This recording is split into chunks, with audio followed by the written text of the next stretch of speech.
The dust swirled around the weathered boots of Jake Morrison as he stood at the edge of the Apache reservation, the setting sun casting long shadows across the barren landscape of Arizona Territory in 1885. His calloused hands gripped the reins of his horse tighter than necessary, betraying the nervousness that his stoic expression tried to hide. For 3 months, he had been riding the boundary between two worlds, the expanding frontier of white settlement and the ancient lands of the Chiricahua Apache. Jake was not like the other cowboys who rode these parts, where they saw only open range to be claimed and cattle to be driven. He saw the complex web of survival that bound every living thing to this harsh but beautiful land. His father had been a cavalry officer who died fighting the Apache, but Jake had spent enough time among the native peoples to understand that their resistance came not from savagery, but from a desperate need to preserve their way of life against an inexorable tide of change. It was on this particular evening, as the temperature began its rapid descent toward the bitter cold of a desert night, that Jake first encountered Ayanna. She appeared as if materialized from the very rocks and scrub brush, moving with the fluid grace that marked her people. Her dark hair was braided with small beads that caught the dying light, and her eyes held a fierce intelligence that immediately commanded respect. "You are the one they call Morrison," she said, her English clear but accented with the musical tones of her native Apache. It was not a question. Jake nodded slowly, his hand instinctively moving away from his sidearm in a gesture of peace. "I am." "And you are?" "I am Ayanna, daughter of Chief Nailnish of the Chiricahua. We need to talk." The urgency in her voice was unmistakable, and Jake found himself dismounting without conscious thought. There was something in her manner that spoke of desperate circumstances, of decisions that could not be delayed. "My people are in great danger," Ayanna continued, glancing nervously over her shoulder toward the reservation settlement visible in the distance. "The Indian agent, Coleman, has been stealing our rations and selling them to white traders. Our children are starving, and winter is coming. But that is not the worst of it." Jake felt his jaw tighten. He had heard rumors about Thomas Coleman, the federally appointed Indian agent responsible for administering the reservation. The man had a reputation for corruption, but proof had been elusive. "What else?" Jake asked. Ayanna's dark eyes met his directly. "Coleman has made it known that he plans to force our young women into arrangements with white men from the nearby settlements. He says it is to promote civilization among our people, but we know what it really is. It is slavery of the worst kind." The words hit Jake like a physical blow. He had seen the aftermath of such arrangements on other reservations, young native women torn from their families, abused, and discarded when their usefulness ended. The practice was illegal, but enforcement was spotty at best in the remote territories. "Why are you telling me this?" Jake asked, though he suspected he already knew the answer. Ayanna stepped closer, and he could see the pain and determination warring in her expression. "Because you are the only white man in this region who has shown any respect for our people. Because Coleman fears you, he knows you have connections in the territorial government from your time as a cavalry scout. And because..." She paused, her voice dropping to barely above a whisper, "because I have an idea that might save us all, but it will require a sacrifice from both of us." The wind picked up, carrying with it the scent of sage and the distant smoke from Apache cooking fires. Jake waited, knowing that whatever Ayanna was about to propose would fundamentally alter the course of both their lives. "Coleman has chosen me as the first," she said, her voice steady despite the tremor Jake could see in her hands. "He plans to announce tomorrow that I am to be given to Seth Kramer, the cattle baron who owns the largest ranch east of here. Kramer has promised Coleman a substantial payment for the arrangement." Jake's blood ran cold. Seth Kramer was known throughout the territory as a brutal man who treated everyone, white, Mexican, or Indian, as property to be used and discarded. The thought of this intelligent, proud young woman being subjected to such a fate was unbearable. "There's more," Ayanna continued. "If I refuse, Coleman has threatened to cut off all food rations to our people. My father is old and sick, he cannot fight anymore. The younger warriors talk of resistance, but it would mean the end of our people. The army would come, and this time they would not stop until every Apache was dead or driven from our ancestral lands." The terrible logic of the situation began to crystallize in Jake's mind. Ayana was trapped between the certain destruction of her people and her own degradation. But she had said she had an idea. "What are you proposing?" he asked. Ayana took a deep breath, and, when she spoke, her words came out in a rush. "Marry me. Tonight. Under Apache law and white law both. If I am already married, Coleman cannot force me into his arrangement with Kramer. And if I am married to you, a white man with standing in the community, he will not dare to retaliate against my people for fear of the consequences." The proposal struck Jake silent. Marriage to an Apache woman would make him an outcast among most of the white community. His business relationships would suffer, his social standing would plummet, and he would face constant suspicion and hostility. But the alternative, allowing Ayana and her people to be destroyed by Coleman's greed, was unthinkable. "You understand what this would mean for you?" Ayana asked, apparently reading his thoughts. "Your own people would reject you. You would be caught between two worlds, fully accepted by neither." Jake found himself thinking of his father, the cavalry officer who had died believing he was fighting to protect civilization from savagery. What would the old man think of his son marrying one of the enemy? But, then, Jake remembered other lessons his father had taught him about honor, about protecting those who could not protect themselves, about standing up to bullies regardless of the personal cost. "It would mean," Jake said slowly, "that I would finally be living according to my conscience instead of other people's expectations." Something shifted in Ayana's expression, a flash of surprise, perhaps, or hope. "You will do this?" "I will. But we need to think this through carefully. Coleman won't accept this easily, and neither will Kramer. We need to make sure this marriage is legally unassailable." Ayana nodded. "I have already spoken to Father Miguel at the mission. He has agreed to perform a Christian ceremony tonight if we bring witnesses. And my uncle, who is a medicine man, will conduct the Apache ritual. Both laws will be satisfied." The efficiency with which she had planned this spoke to the desperation of her situation. Jake realized that she had likely been working on this solution for days, perhaps weeks, waiting for the right moment and the right person. "Who will our witnesses be?" Jake asked. "Maria Santos, who works at the trading post, and her husband Carlos. They are Mexican, so they understand what it means to be caught between cultures. They will not betray us to Coleman before we are ready." As they spoke, Jake found himself studying Ayana more closely. She was beautiful, certainly, but it was her intelligence and courage that impressed him most. Here was a woman willing to sacrifice everything, her freedom to choose her own husband, her standing in her own community, her very identity, to save her people. It was a kind of heroism that humbled him. "There's something else you should know," Jake said. "Coleman has been pressuring me to sell him my land. He claims he needs it for expansion of the reservation infrastructure, but I suspect he wants to sell it to mining interests. I've been refusing, but this marriage will give him leverage against me." Ayana's eyes flashed. "All the more reason to move quickly. Once we are married, we can start gathering evidence of his corruption. A white woman married to a respected cowboy will have access to information and people that neither of us could reach alone." "White woman?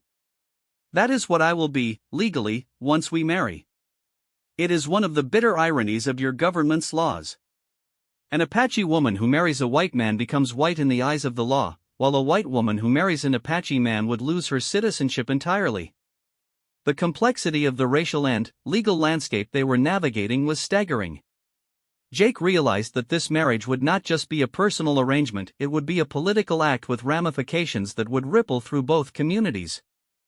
As the last light faded from the sky, they made their way toward the mission, a small adobe building that served the spiritual needs of the mixed population of Mexicans, converted Indians, and the occasional white settler who sought solace in its simple sanctuary.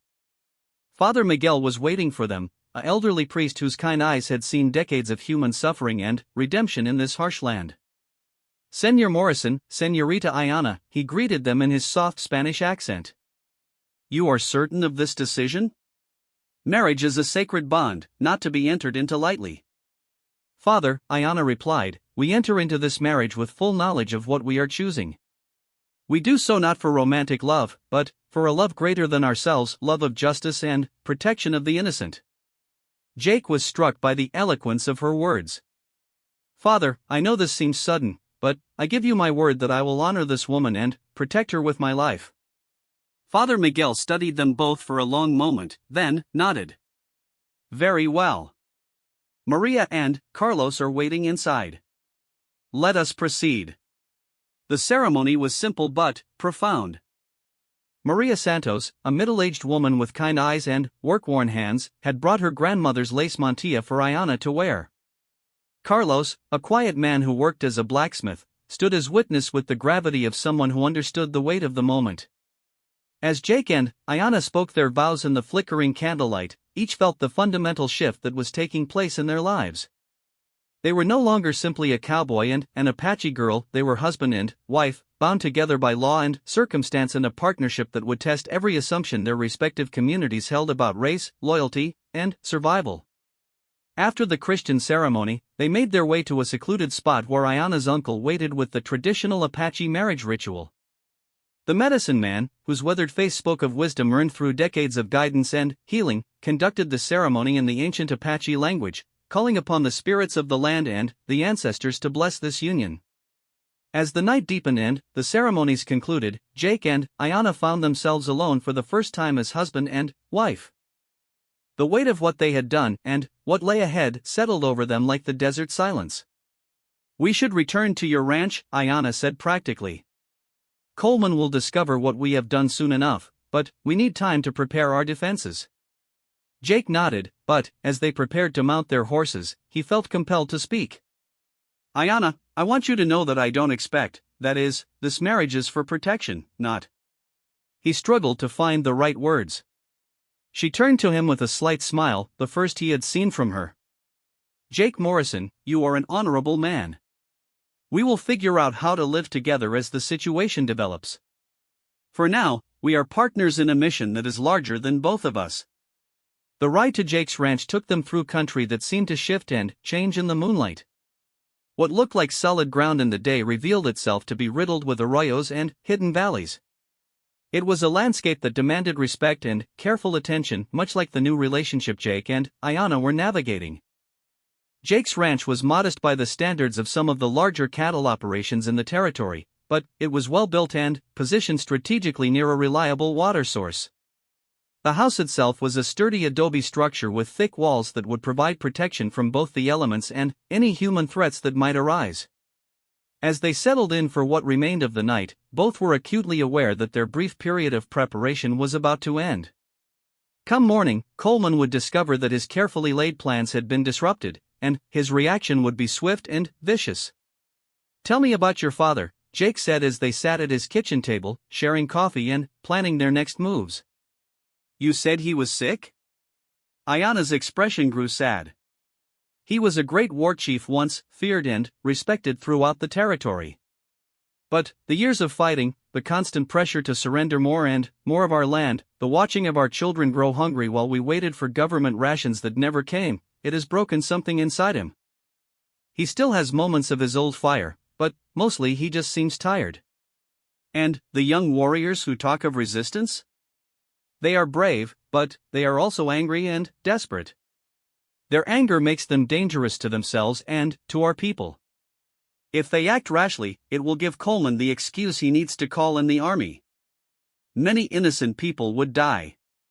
Jake understood the impossible position Chief Nailnish faced. To fight meant certain destruction, to submit meant slow death through starvation and cultural extinction. It was the kind of trap that the federal government's Indian policies had created throughout the West, a series of choices between different forms of annihilation. What about your mother? Jake asked gently.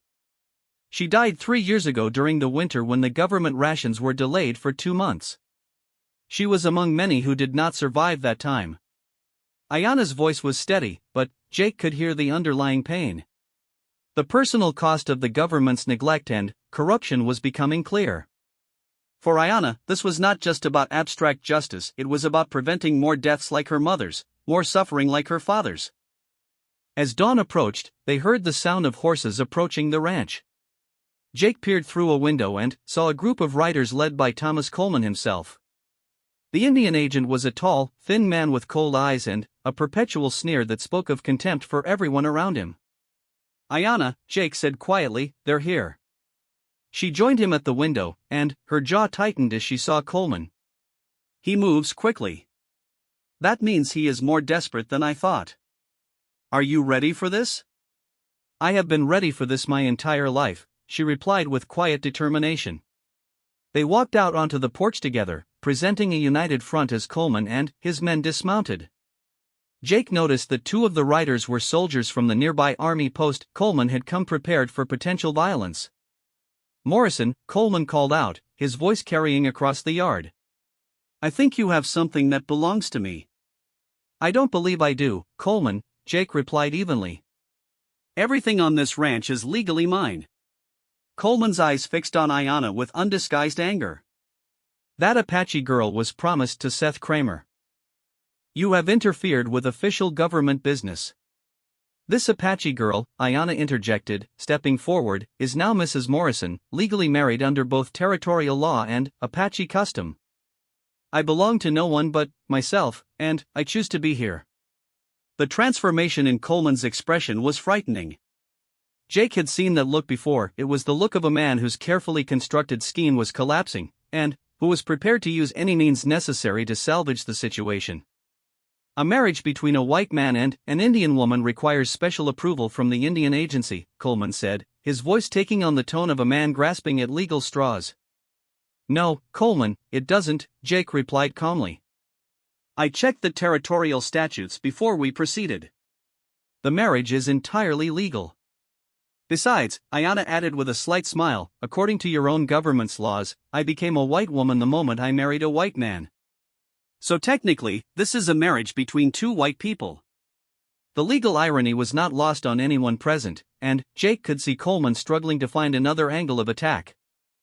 The man's face was growing red with frustration and anger. "Kramer has already paid for her," one of Coleman's companions said. Jake recognized him as Wade Hutchins, a corrupt territorial judge who had been bought and paid for by various business interests. "Then, I suggest you return his money," Jake said. "Because this woman is not for sale, and never was." "You have no idea what you've done," Coleman snarled. "You've made yourself an enemy of some very powerful people, Morrison. Your life just became much more complicated." "My life became complicated the day I decided to live by my conscience instead of other people's expectations," Jake replied, unconsciously echoing his earlier thoughts. As Coleman and his men remounted and rode away, Jake felt a mixture of relief and apprehension. They had won the first battle, but the war was just beginning. Coleman would not accept this defeat lying down, and Seth Kramer was not a man who took kindly to being denied something he believed he had purchased. "What happens now?" Jake asked as they watched the riders disappear in a cloud of dust. "Now we prepare for the real fight," Ayanna replied. "Coleman will try to find ways to pressure us legally and economically. He'll also try to turn the white community against you and the Apache community against me. We need to move quickly to build alliances and gather evidence of his corruption." Over the following days, Jake began to understand the full scope of Coleman's criminal enterprise. The man had been systematically stealing from the Apache for years, not just food and supplies, but also selling tribal artifacts to collectors back east and pocketing money intended for infrastructure improvements on the reservation. But more disturbing were the reports Ayanna brought from the reservation about Coleman's treatment of Apache women. The arrangement he had tried to force on her was only the latest in a series of such schemes. Several young women had already been coerced into relationships with white men who paid Coleman for the privilege. "We need proof," Jake said as they planned their strategy. "Testimony from victims, documentation of the stolen supplies, evidence of the payments." "I can get the testimony," Ayanna replied. "The women trust me, and they want justice. But the documentation will be harder. Coleman keeps his records locked in the agency office." "Leave that to me," Jake said.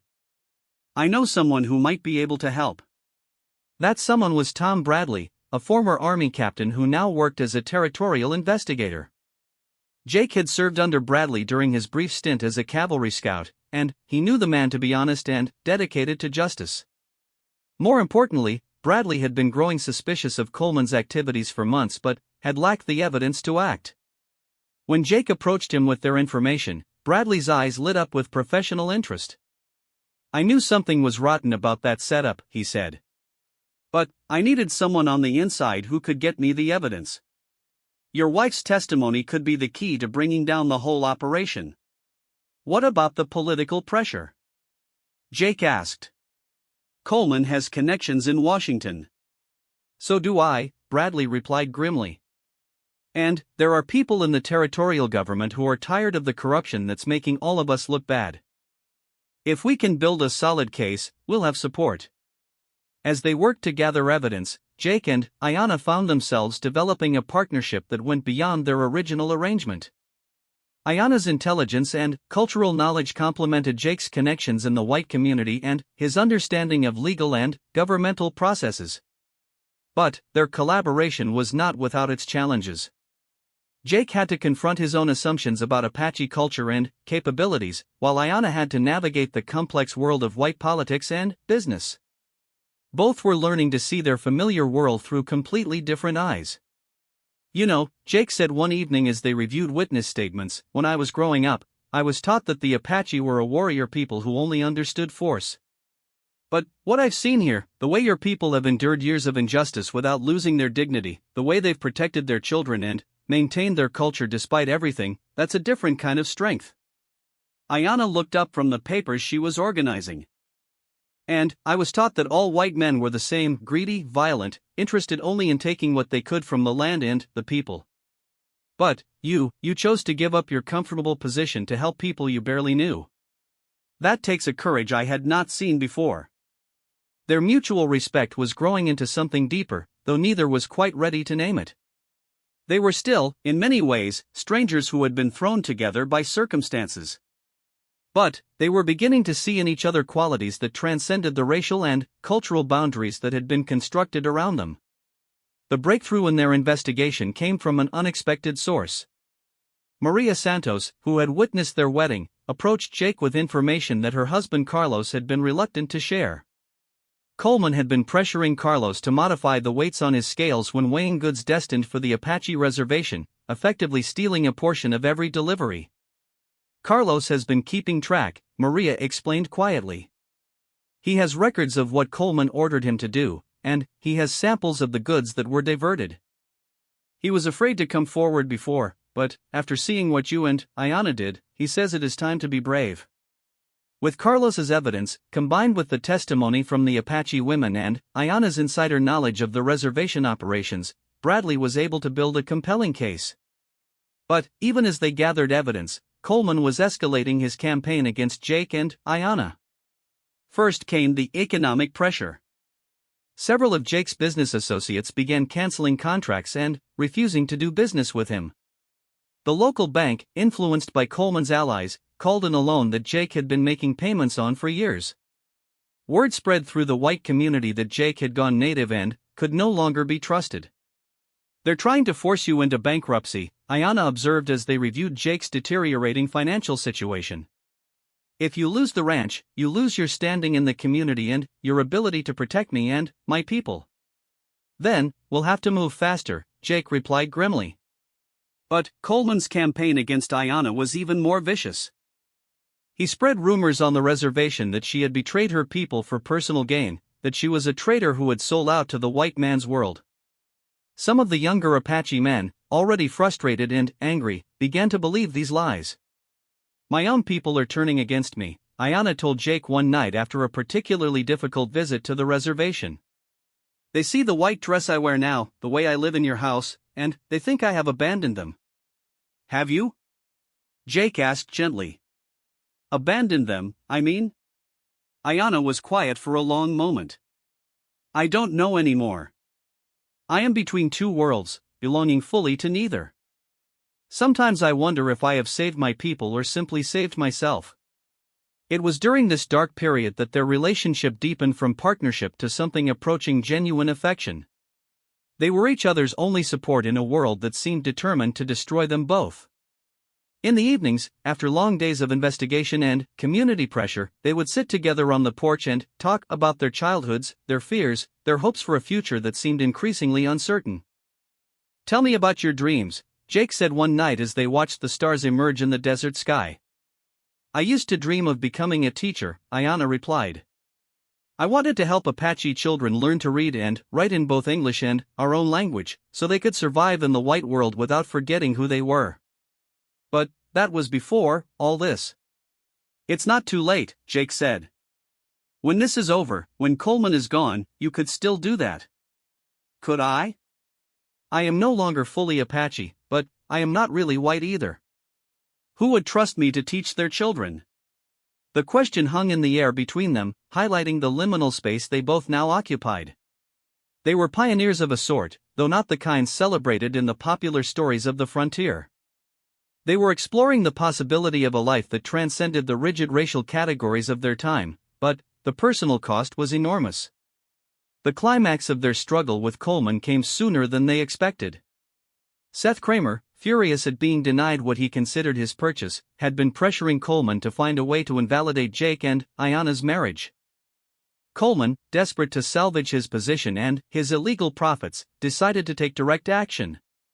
On a cold morning in early November, Jake was working in his barn when he heard the sound of many horses approaching.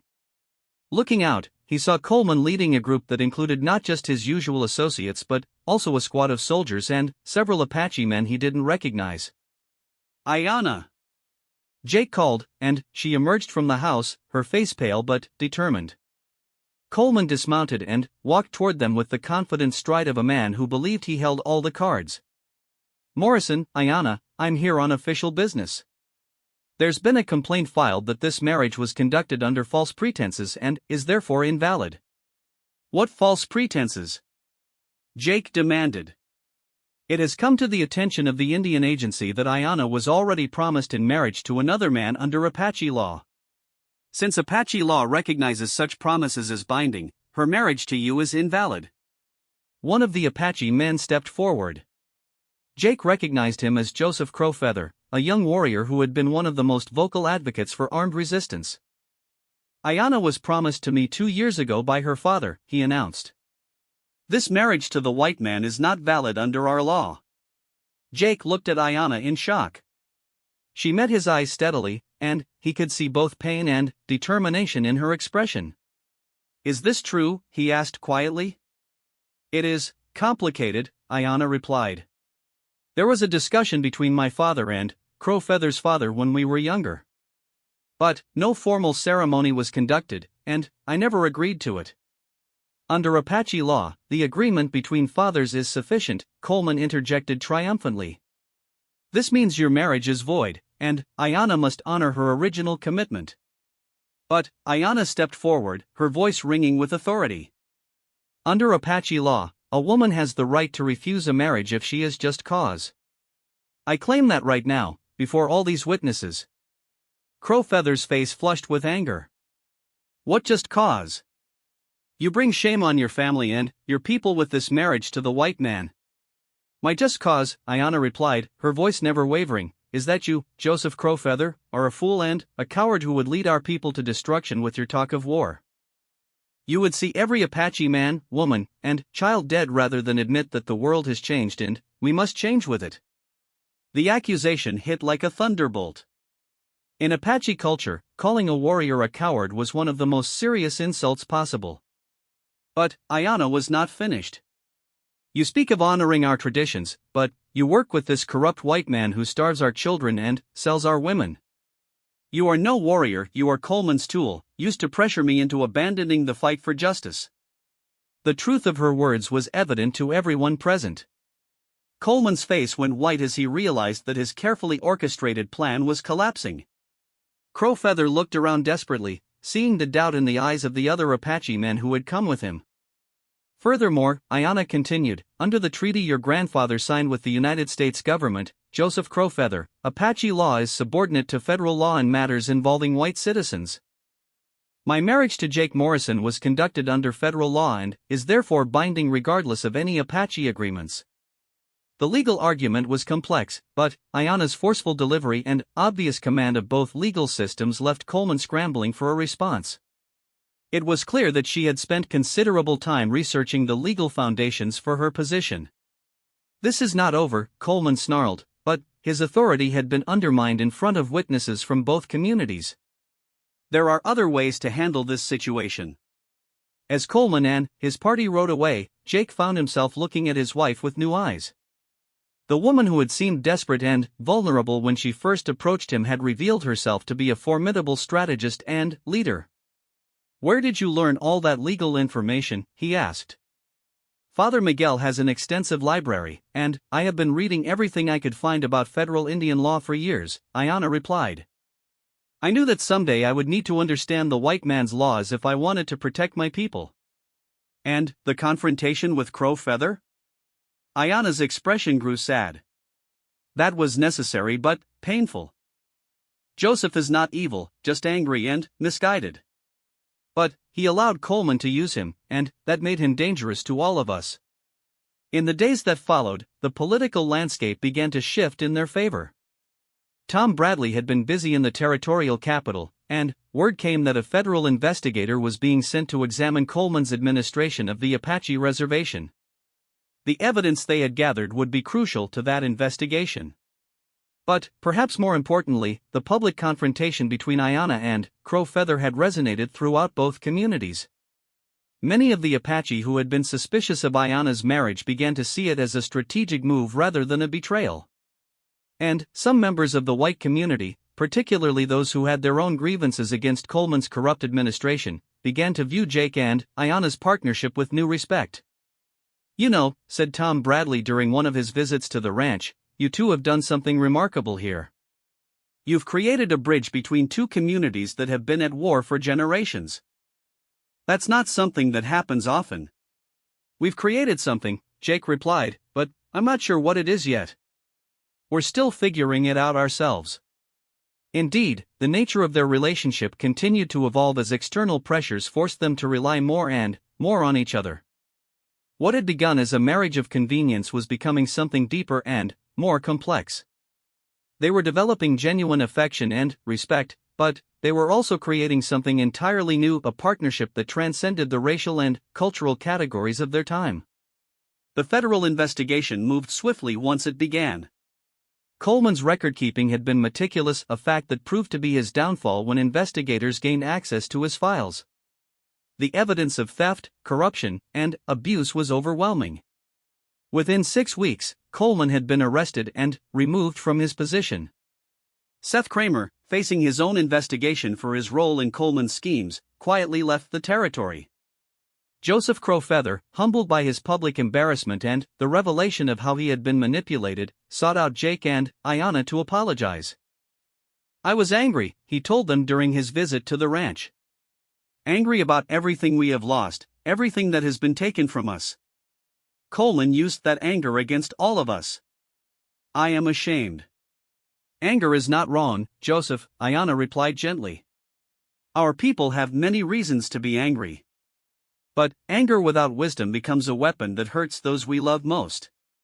With Coleman gone and a new, honest Indian agent appointed to the reservation, conditions for the Apache began to improve. Food rations arrived as promised, medical supplies were distributed properly, and the systematic abuse of Apache women ended. But, for Jake and Ayanna, the end of the immediate crisis brought new questions about their future. They had married to solve a desperate problem, but that problem no longer existed. What were they to each other now? "Do you regret it?" Jake asked one evening as they sat on their porch, watching the sunset paint the desert in shades of gold and crimson. "The marriage, I mean. Now that the emergency is over." Ayanna was quiet for a long moment, considering her answer. "Do you know what I have learned, Jake Morrison? I have learned that there are many kinds of love. There is the passionate love that burns bright and fast, like a grass fire. There is the love between parent and child, steady and protective. There is the love of one's people, which demands sacrifice. And there is the love that grows slowly between two people who choose, day after day, to care for each other's well-being. And which kind do we have? I think we have the last kind. And I think that might be the strongest kind of all. Jake nodded, understanding. Their relationship had been forged in crisis and tempered by shared struggle. It was not the romantic love of popular stories, but it was something real and valuable, a partnership based on mutual respect, shared values, and genuine care for each other's happiness. As the months passed, they settled into a life that was unique in the territory. Ayanna did indeed become a teacher, working with both Apache and white children in a small school they established on the ranch. Jake expanded his cattle operation, employing both Apache and Mexican workers and treating all with fairness and respect. Their marriage became a symbol of something new in the American West, the possibility of cooperation and understanding between cultures that had been artificially divided by politics and prejudice. It was not always easy, they faced ongoing suspicion and occasional hostility from both communities.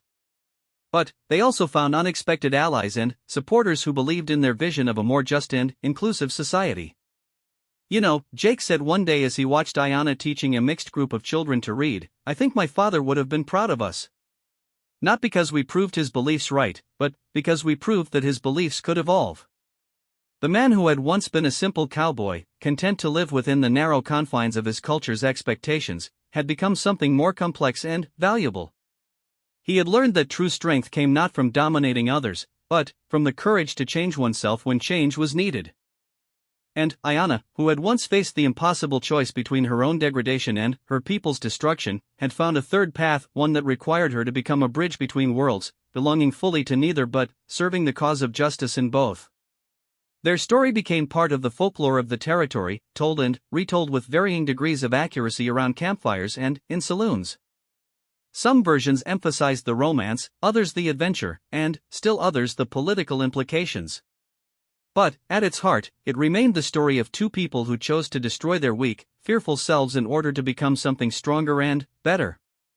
The phrase that had echoed in Jake's mind during their first meeting, "The man who destroys his weak self can never be destroyed by others," had proven prophetic. By choosing to act according to their conscience rather than their fears, by choosing justice over comfort and growth over stagnation, they had become undestroyable in the ways that mattered most. Years later, when Apache children learned to read in their own language while also mastering English, when white and Mexican and Indian workers labored side by side on ranches throughout the territory, when corrupt officials found their schemes exposed by coalitions that crossed racial lines, the influence of their choice could be seen. They had not changed the world overnight, but they had planted seeds of change that would grow for generations. Their marriage had begun as a desperate strategy to prevent injustice, but it had evolved into something far more significant, a living demonstration that the rigid categories of race and culture that seemed so permanent were actually constructions that could be transcended by people with sufficient courage and vision. In the end, Ayanna's shocking demand, "Marry me or they'll punish us," had led not to the preservation of the status quo, but to its transformation. Two people who had been shaped by their respective cultures' expectations had chosen to create something entirely new, something that belonged fully to neither tradition but honored the best aspects of both.